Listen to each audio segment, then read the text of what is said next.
Originally from Trinidad and Tobago through SCAD, Savannah College of Art and Design, Imaginary Forces, freelance, and now the head of Creative Studio. Please welcome Sekani Solomon.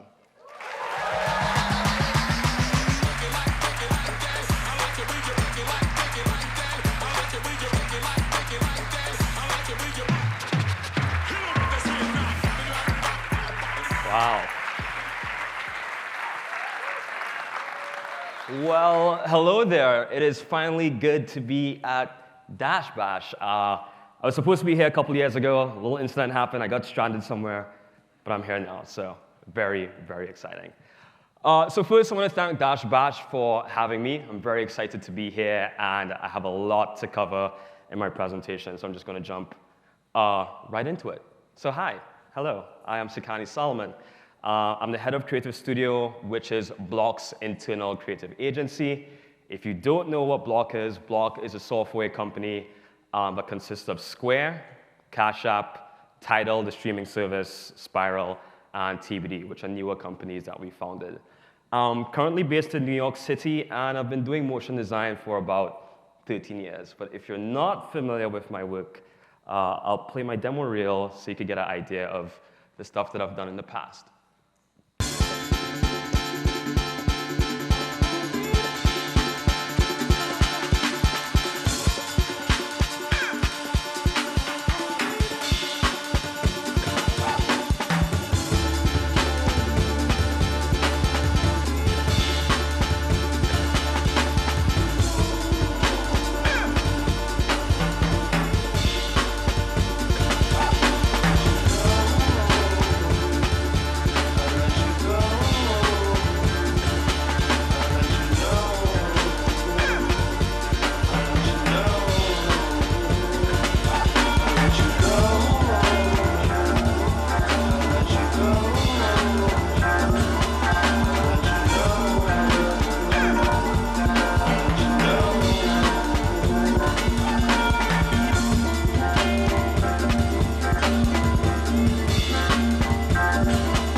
Thank you.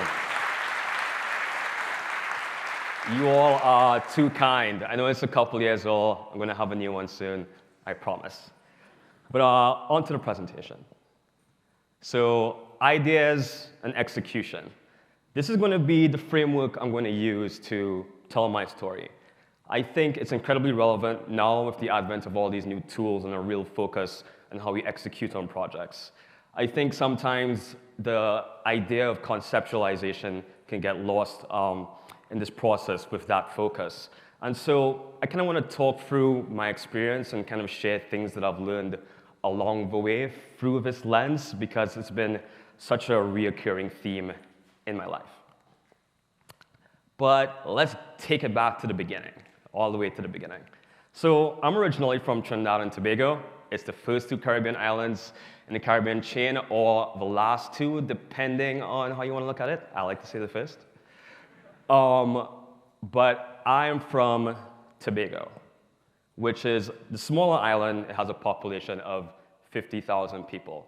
And we're known for great beaches, great food, great parties, but not for motion graphics. And so I had an idea, right? This idea was, I didn't want to be average. I really wanted to make something of myself. And the execution would be, I needed to figure out what I wanted to do in life.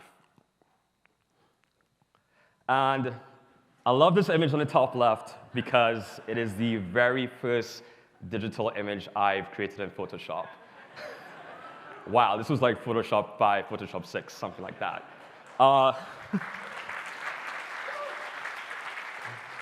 So I really love the arts. And this is when Toonami was on TV. Dragon Ball Z took over the world. So I wanted to make the stuff that I saw on TV. So naturally, I knew this had to be done digitally. So hopped on the internet. OK, Photoshop is the tool. Got into Photoshop and tried making things. But the issue was there weren't a lot of tutorials or ways to learn this stuff. So I kind of gave up and just stopped doing arts. But then around 2008, it was a completely different world. They had way more resources to learn the tools, and I kind of fell in love with the arts again. And I just went crazy. I was just doing photo manipulations almost every day, just trying to get better at the craft and improving my skill set. And then quickly, the work started getting better and better. And what I didn't realize at the time was that I was learning design principles, lighting, texturing, composition, values, all that stuff.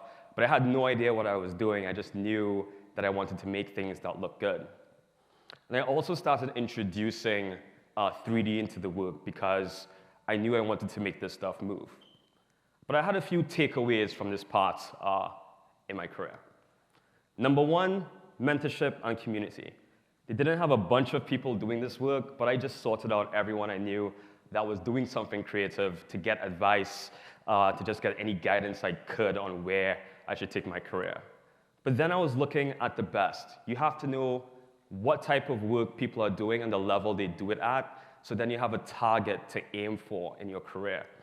And then constantly improving your craft.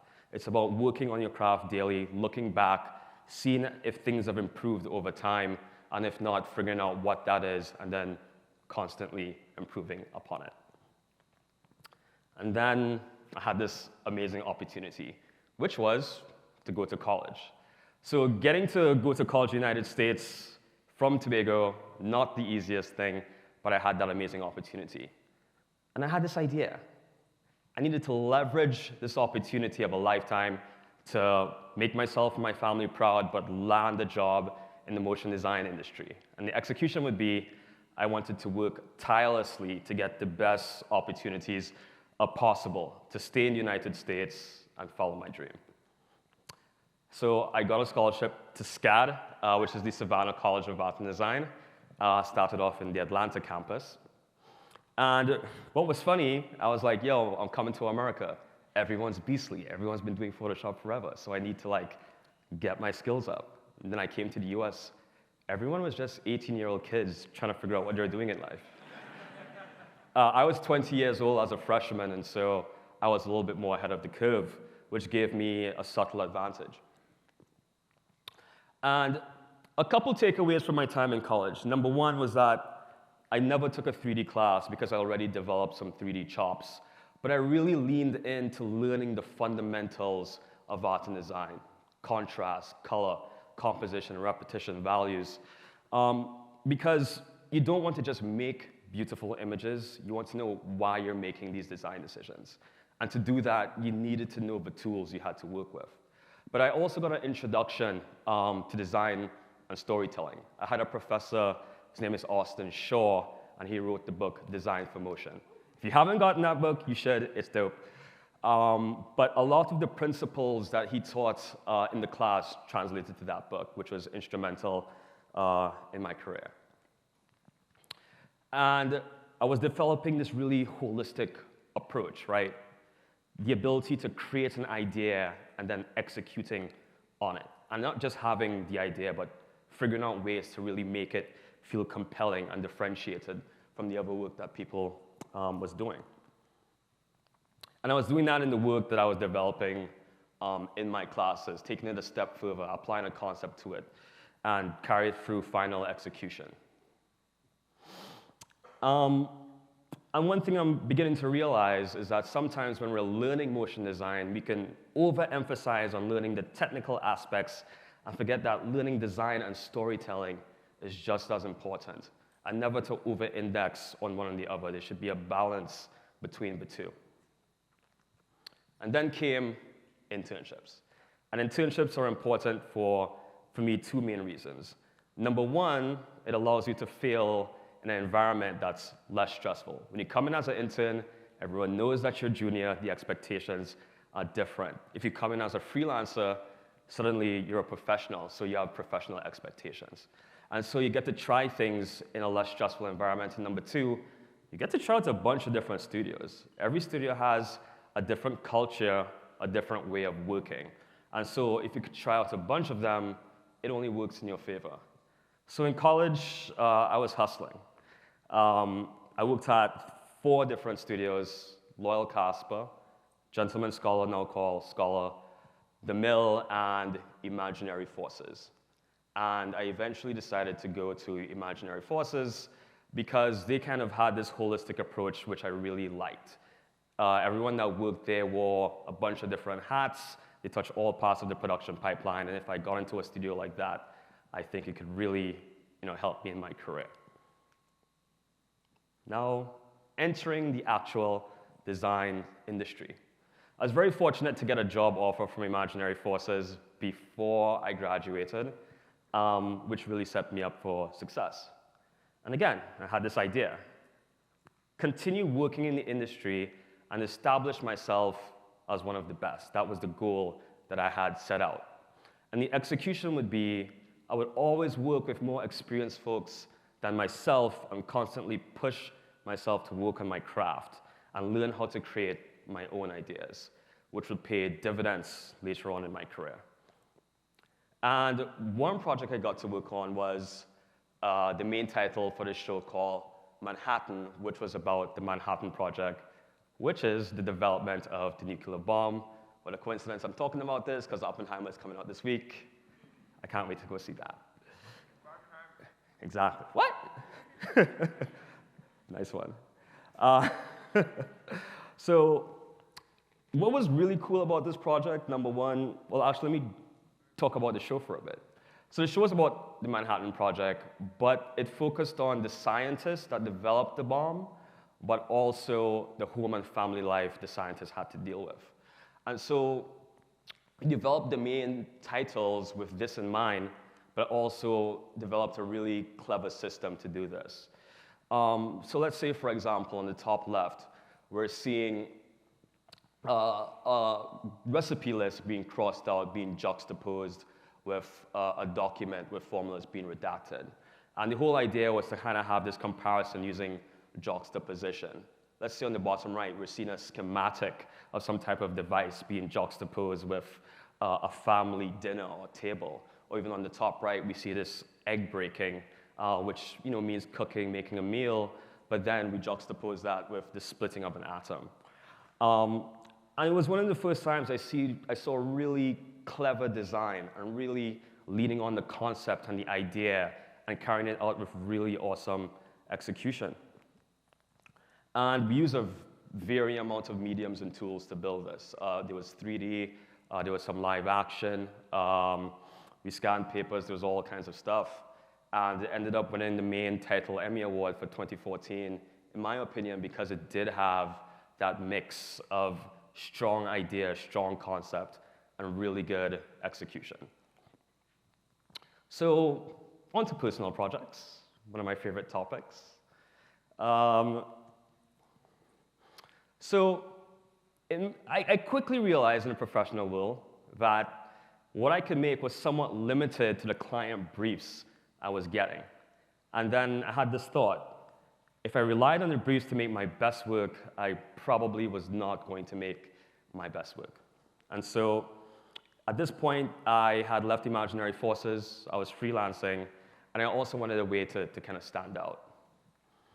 And I made a few personal projects. One of my most memorable was Hidden. And this also coincided with the advent of GPU rendering, because even a few years ago, creating something like this wouldn't have been possible because the technology wasn't there, and most renderers were CPU-based. So I'm going to talk through a little bit of the film, and then show the film, actually. So it's a film about self-appreciation. And it starts off showcasing these 4 figures, each one representative of a different facet of a human being. Let's say the black one is fear, the gold one is ambition, greed, the red one over here is love and affection, and the one with the flowers is joy. And it starts off with these figures shrouded in this cloth, which is supposed to be synonymous with how we kind of move in society. We're there, but we don't really show our true selves to everyone. But as we continue through the film, we peel back that cloth to really reveal what's underneath. And as we go through the film, we see the stuff that lies beneath the cloth are actually beautiful. And coming down towards the end, we see all these four figures together, and we juxtapose that with the image of a human to showcase that all these facets make you who you are, and all those things are beautiful. Now I'll play the film.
Thank you.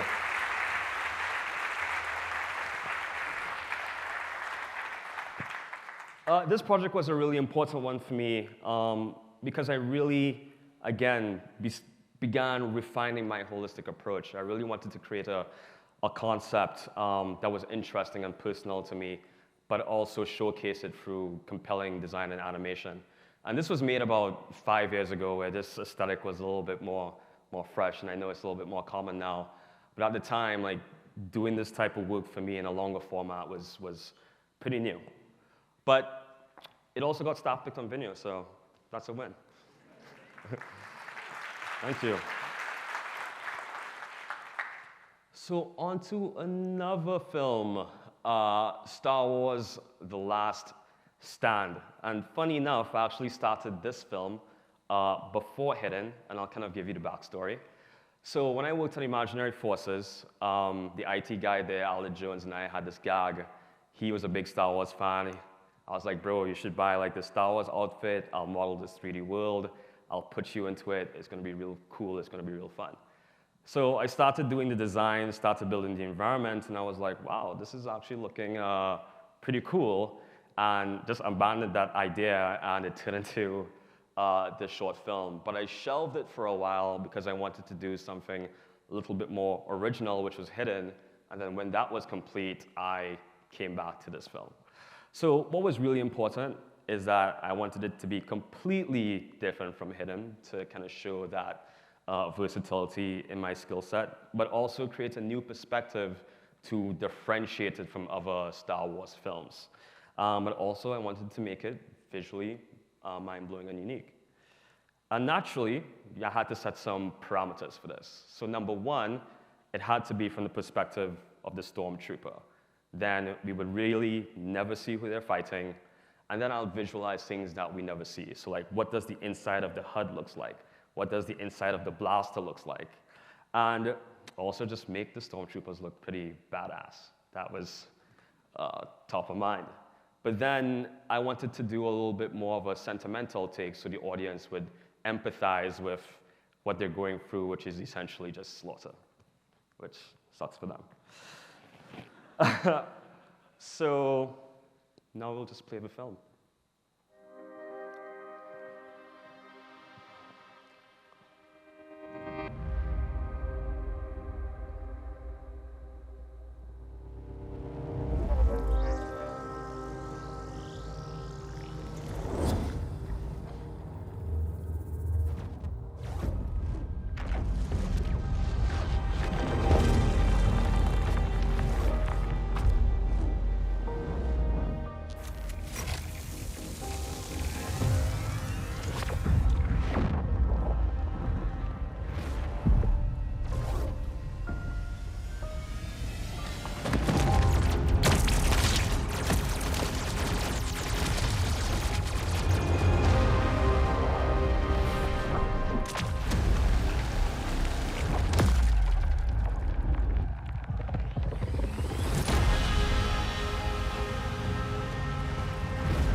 Thank you.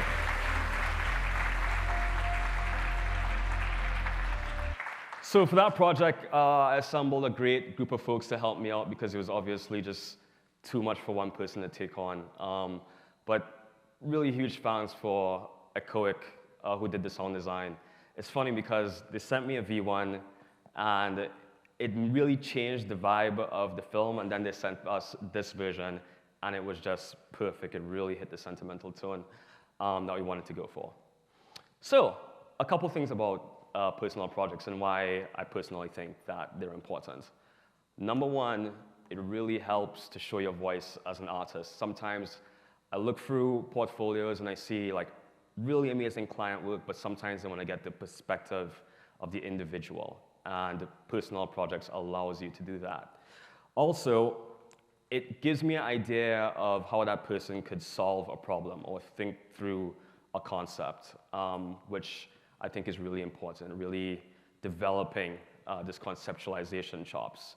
But also gives you the opportunity to stand out. If you can create work that feels personal, that feels also high quality, if you could work on that for a longer period of time and put that out, it gives you the opportunity to stand out from everyone else. So then I was freelancing for a while, and I was thinking about my career. So I was like, am I just going to freelance for the next 20 years and then retire, or is there something else? And then a really unique opportunity came to mind. So this initial idea, again, that I had was, how can I maximize the return for the time I was spending? I'm getting older, I'm spending a lot of hours in front of the box. How could I leverage that to make more money? And the execution would be to keep my mind open to just new opportunities and other places doing motion design besides studios. Because at that point, I'd worked on pretty much most studios in New York City, which brought to mind this concept I learned in a business class called where to play.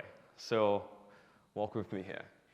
Imagine there's a scenario where there's a tennis player and a badminton player, both equally talented. The difference is the level of success they can achieve is defined by the sport that they choose. Reason being, if you look at tennis, it's a bigger sport, it's more international, it generates more revenue. And even though, let's say both players are equally talented, the tennis player more than likely will be more successful based on where they chose to apply their skills. So in this scenario, I was taught it isn't just about the skills that you have, but where you apply those skills as well. And that's the concept of where to play, which really got me thinking. Where can I apply my skills to leverage myself more to then make more? But it wasn't just about making money, right? You just didn't want to go to anywhere that would just give you money and you'd be unhappy and miserable, because that defeats the purpose. And so, which leads me to this topic of compensation, because I feel like there's a lot of misconceptions about working in-house, and actually I had that misconception going in-house. I was like, okay, let me go take this pay cut potentially, but happy to report that's not the case. So with freelance comp, typically you're exchanging time for money. It's a project rate, it's a day rate, and you can increase the money you make by increasing your rate or you're getting more clients. But there's usually like a cutoff to that, to the point where some clients may be like, this is too high. But you can get tax write-offs, which are really good, which I wish I still had. But with tech comp, you get a mix of cash and stock equity. And I'll tell you why that's important. Because number one, it allows you to participate in the success of a company. And I'll give you an example, all hypothetical numbers, so don't quote me. So let's say you join a company, the base salary, $200,000, and they give you, let's say, an equity package of $500,000, which vests over the course of 4 years. That means you get $125K of stocks a year for a total compensation of about $325,000.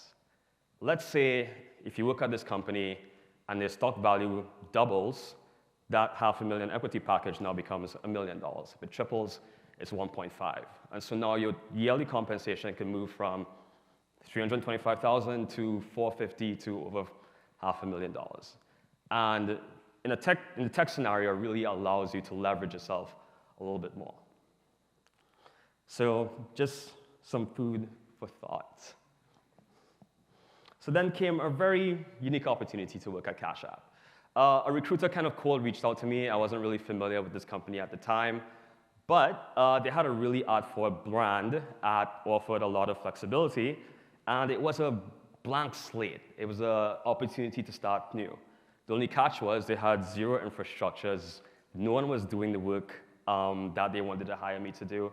But again, I saw it as an opportunity to add value, and value is something I'm going to be touching on in the next couple slides, but also with the idea and execution or holistic approach I was developing, it really came in handy in this type of scenario.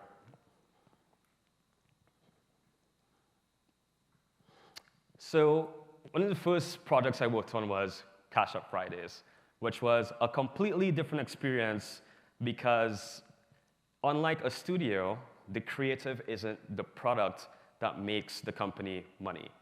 The creative serves a product that already exists, and that was a different way of thinking for me. But also, no one understands the process of making this work. So there's a ton of educating about the process that needed to be done.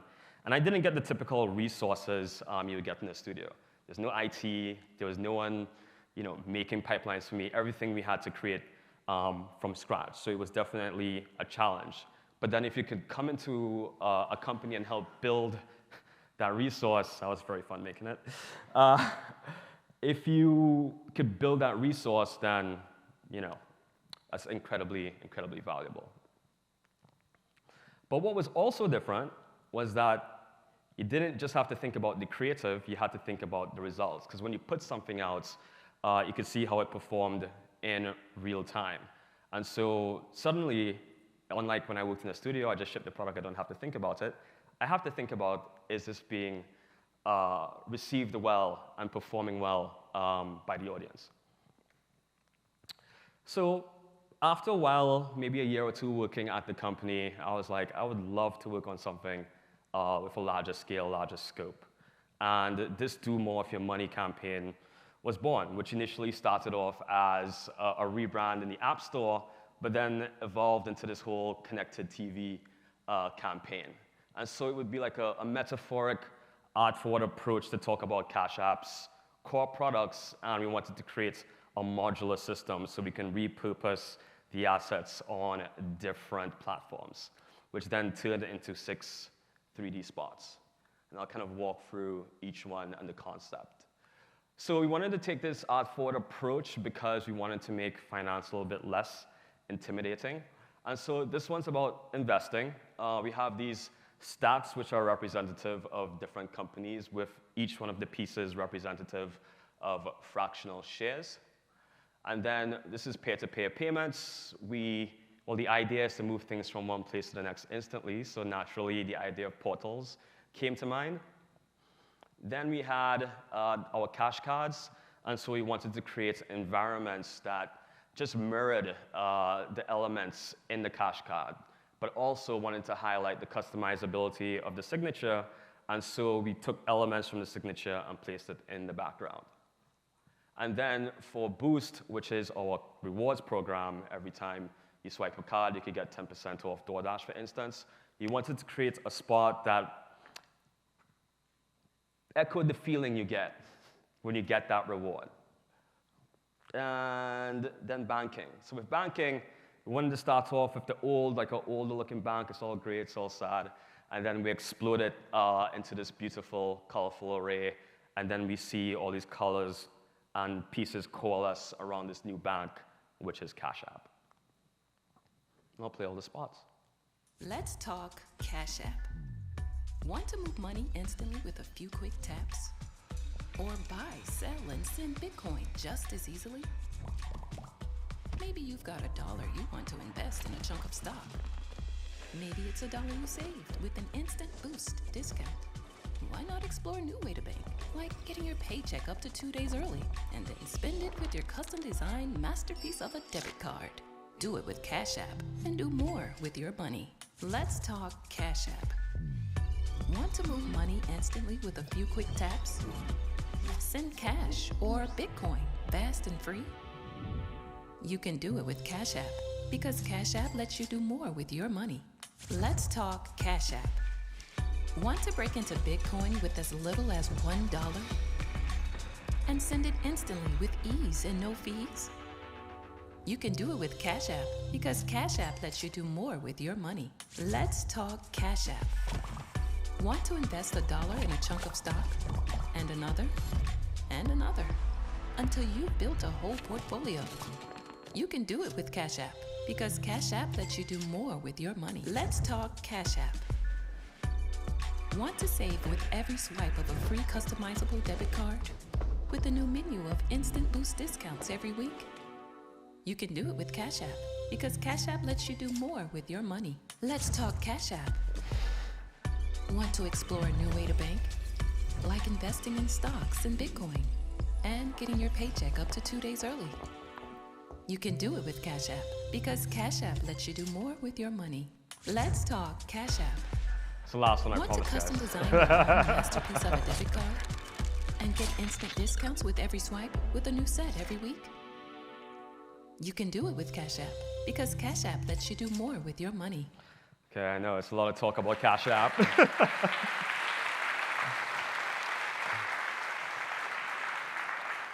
Thank you. So again, when you talk about providing value, this entire campaign was created by a team of just 3 artists. I know, incredibly crazy. But being able to tap into internal resources allowed the company to save a significant amount of money. And then we're not even talking the cost of the impact that these spots had in terms of up-leveling the product.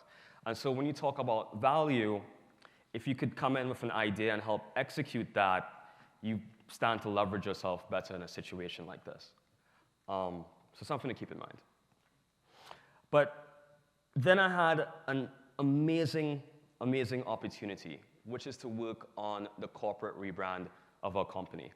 So at that time, we were called Square, and I'm sure you're all familiar, point of sales with a little tap reader.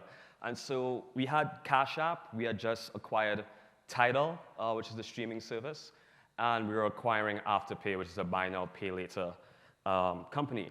And so we had all these different brands, and we wanted to find a new way to restructure the company. And so we wanted to create a parent brand to house all these separate brands to return ownership of those brands to the business units.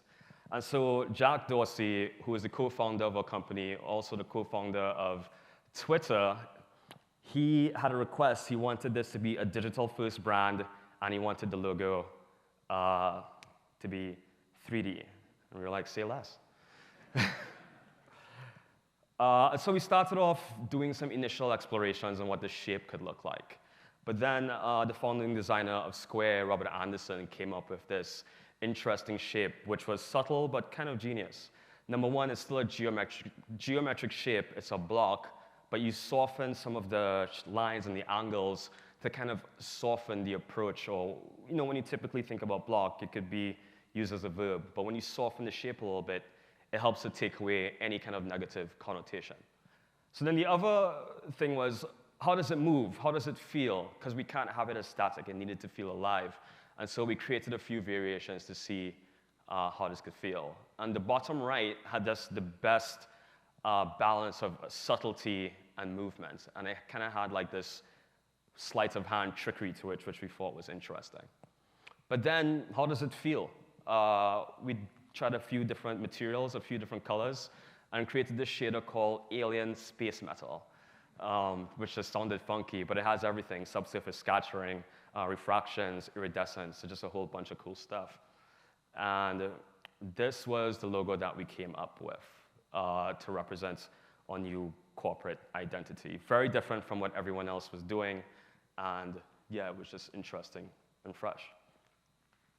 But then there was another opportunity to provide more value. So I pitched this idea to Jack. I was like, well, instead of making just the logo, what if we created a film that explored the themes of block to build more of a narrative into this launch? And then he said, say less. So I'm a very terrible artist in this respect. So I just kind of sketched some really crude storyboards to get the idea across. But then I developed those into style frames. And the idea was to tackle the key themes that make blocks. So we have city blocks, block parties, which means community, then blockchain, then building blocks. And then at the end, we wanted all the business units to come together to form this logo so the audience would understand that block is the combination of all these different companies. And so aesthetically, we wanted to base it off of the logo where we had this mix of organic and geometric shapes.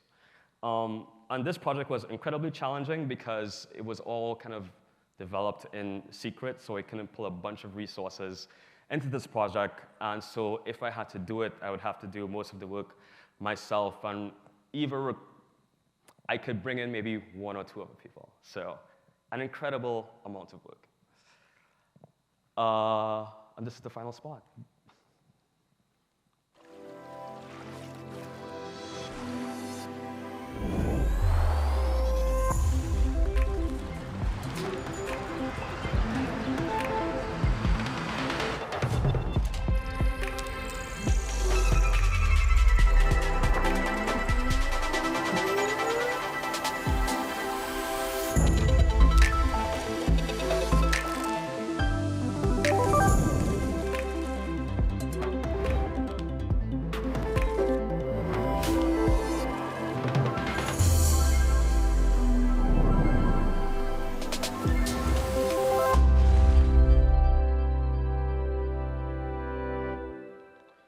And it also infinitely loops. So you can just keep playing it over and over. Thank you. And so this brand was built by an amazing team. I was the only 3D person on the job, but we had web folks, we had designer folks help with the type, and just expanding the brand to meet all the requirements of the company. But then leadership saw a need to create internal resources at our company, and so this agency model was born. So a lot of the members from that team that we built to rebrand the company kind of morphed into this new team called Creative Studios. And so after that project, I transitioned from my role at Cash App to help lead this new creative studio team, which essentially is an internal agency that now works with all of our different business units, which was nice because it gave us a good variety of work. And so we're like, well, we got to launch this team in a really exciting way. The idea was to build a very high-end resource inside of a tech company, which we haven't really seen in this way before. And part of that was, well, the reason we wanted to do this too was to help recruit some of the best talent. So we hired an amazing senior motion designer. His name is Zachary Corzine. I could speak volumes of how talented he is. Very lucky to have him. And we were kind of putting our heads together trying to figure out like what we can do for this film. And so he had all these really cool Houdini experiments. I had a couple ideas, but it's very important to build a narrative so it didn't just feel like a bunch of cool random things. And so we had this idea, like what if we started off in a kind of traditional expected space and then use the block logo as a catalyst to then transform the environment into something a little bit more exciting and imaginative.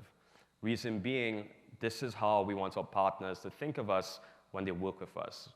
We should be the team that helps reimagine or rethink what their product or creative could be. So again, bringing some type of concept or bringing some type of idea to the film so it feels a little bit more impactful versus just creating something that was just cool looking. And so we put together like a rough storyboard. We're just messing and noodling on some shots. We're like, this feels really good. And once we had the layout in a good place, we just went through the painstaking task of making it. And here's that film.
Thank you.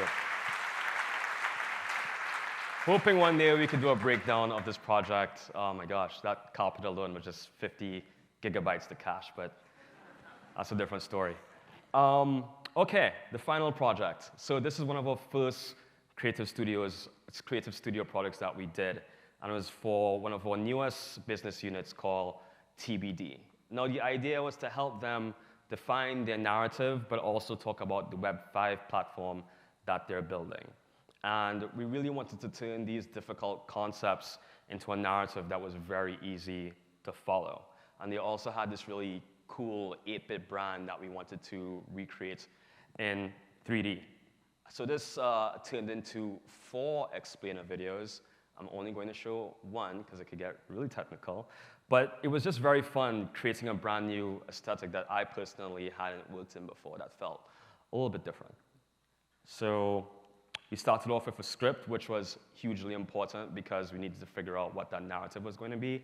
And then we translated that into a storyboard so we could sell our partners on it. And once that was all approved, Zachary Corzine created this really cool style frame.